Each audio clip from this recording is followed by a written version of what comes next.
Welcome, everyone, to today's Explainer. Look, if you're navigating the EB-5 Immigrant Investor Program right now, I know firsthand that you've already invested a massive amount of capital and, honestly, an extraordinary amount of patience. But right now, we are facing a very specific, very pressing challenge. The 2026 U.S. State Department consulate closures are creating a major crisis for investors who are either mid-process or just gearing up to start. This disruption has the potential to seriously derail your timeline. But don't worry, we're going to break down exactly what's happening, why it's happening, and precisely how you can protect your investment and, most importantly, your family's future. Okay, let's dive into our roadmap for today. We'll cover the consulate closure crisis itself, what it means to be stalled at the finish line, the hidden risks of these delays, the adjustment of status pivot, an action plan for you, and finally, some critical FAQs. First up, the consulate closure crisis. So, over the past year, the State Department has dramatically reduced operations at several consular posts worldwide. Some are entirely shuttered, right? While others are barely limping along on skeleton crews, handling only emergency services. You might be wondering, why is this happening? Well, it's basically a perfect storm of government bureaucracy moving at the speed of molasses. We're talking security concerns, diplomatic tensions, severe budget constraints, and lingering post-pandemic staffing shortages. And the hardest-hit regions? Consular posts across Africa, the Middle East, and parts of Asia are seeing the absolute sharpest slowdowns. Now, while some of these closures are officially labeled as temporary, the reality on the ground is that many of these posts are showing absolutely zero signs of returning to their normal, full capacity anytime soon. 12 to 18 months. Honestly, just wrap your head around that for a second. That is the massive current backlog just to schedule an interview at high-volume consulates in countries with active EB-5 applicant pools. The staff simply cannot handle the pre-disruption case volumes, and average immigrant visa processing times have literally doubled at several posts between 2025 and 2026. Which brings us to our next major hurdle, getting stalled right at the finish line. Let's compare how this process is supposed to work versus the current reality we're dealing with. Normally, it's pretty straightforward, right? Once USCIS approves your I-526E petition, your case goes to the National Visa Center, then to your home consulate for an in-person interview, and boom, you enter the U.S. as a conditional permanent resident. But in our current reality, that interview is an indefinite bottleneck. Remember, consular officers have to verify your source of funds and confirm admissibility. It's not just a rubber stamp formality. So without an available interview slot, your entire application just completely stalls out. After years of waiting and deploying substantial capital, you are basically just stuck. Now let's look at the hidden risks of these delays. We need to shift gears here, because these indefinite delays, they aren't just an annoyance. They carry severe, compounding risks to your entire investment and your family's immigration future. And the absolute most crucial number you need to remember here is 21. For your dependent children to receive their green cards right alongside you, they must be under 21 at the time of visa issuance. Now, yes, the Child Status Protection Act provides some partial relief, but it does not completely eliminate the risk. If an interview delay stretches out for 12 months or more, that can push your child right past the cutoff age, stripping them of their eligibility entirely. That is an absolute nightmare scenario for any family, for sure. Let's break down these specific threats a bit further. First, we've got the aging out risk we literally just talked about. Second, think about the India and China visa caps. Investors from these countries already face multi-year waits. But now, even when a visa number is technically available, the consulate infrastructure to actually issue it just isn't functioning.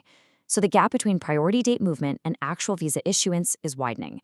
Finally, there's the conditional timelines to consider. Every single delay in getting that visa pushes back the start of your 2-year conditional residence. That, in turn, delays your I-829 filing. If you have job creation requirements tied to specific project timelines, staying passive here creates massive downstream compliance disasters. Okay, so what's the workaround? Let's talk about the adjustment of status pivot. Enter Form I-485, also known as the adjustment of status. This is a process that allows eligible applicants who are already physically present in the United States to adjust to permanent resident status domestically. The absolute beauty of this process is that it allows you to bypass consular processing entirely. You completely remove that unpredictable, backlogged overseas consulate from your equation. It's a real game changer if you can use it. Now, there's a strict balance of requirements versus massive benefits here. To even qualify, you must be physically present in the U.S. You must have entered lawfully, and a visa number must be immediately available to you under the current visa bulletin. If you meet those strict bars, the benefits are huge. You entirely eliminate consulate dependence, and you can apply for work authorization and advance parole while the I-485 is actually pending. But I really must issue a strong warning here. This is not for everyone. Applicants outside the U.S. or those with inadmissibility issues simply cannot use this route. You should always get a formal legal assessment first. Let's turn this into an action plan for investors. Let's vigorously walk through these 5 steps that you can take right now. Step 1. Check your post's specific status. Go look for immigrant visa service notices on the State Department site. Step 2, and I absolutely cannot emphasize this enough, talk to your immigration attorney immediately. Do not wait for your next scheduled check-in. You need a legal assessment of those aging out risks right this second. Step 3. If you're in the U.S. with a current priority date, actively explore that I-485 adjustment of status we just discussed. Step 4. Monitor both the final action dates and dates for filing charts on the monthly visa bulletin. Step 5. Document absolutely everything. Keep all NVC correspondence and regional center emails. If delays cause project compliance issues later down the line, you will need this external proof for your I-829. Building on that, let's look at how these steps feed into a broader, expert strategy. You've got to build delays into your planning. Never, ever assume a smooth ride post I-526E approval. Treat any child approaching 21 as a literal emergency, because Child Status Protection Act calculations are highly, highly complex. Do not go silent on your regional center. Job creation tracking directly feeds your eventual I-829. Read the visa bulletin, follow USCIS announcements, and really understand that front-end delays stretch out the entire multi-year road to naturalization. Informed investors navigate these delays best, hands down. Finally, let's knock out some critical FAQs. First up, will these consulate closures actually cancel your EB-5 application? Short answer, absolutely not. Rest assured, your I-526E approval and your priority date remain fully valid. The closures are only delaying the final procedural steps. They do not invalidate your application status whatsoever. Next, does this affect derivative beneficiaries, like your spouse and children? Unfortunately, yes, it does. They go through the exact same consular process and face the exact same delays. However, if you are able to adjust status inside the U.S., they can file their I-485 applications right alongside yours. So what happens to your actual capital? Well, your investment stays deployed in the project. The real danger here is that prolonged delays can complicate the timeline for your job creation compliance when it comes time for the I-829 window. This is exactly why maintaining constant communication with your regional center is so incredibly vital during a delay. A lot of people ask, can you switch to adjustment of status mid-process? Yes, you absolutely can. If you are lawfully present in the U.S. and your priority date is current, your attorney simply notifies the National Visa Center to coordinate the switch.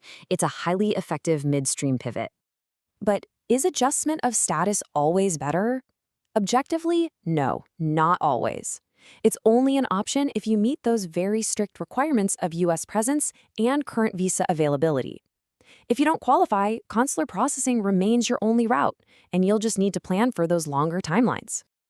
To summarize the core message of today's explainer, for EB-5 investors, these global consulate disruptions represent real, compounding delays.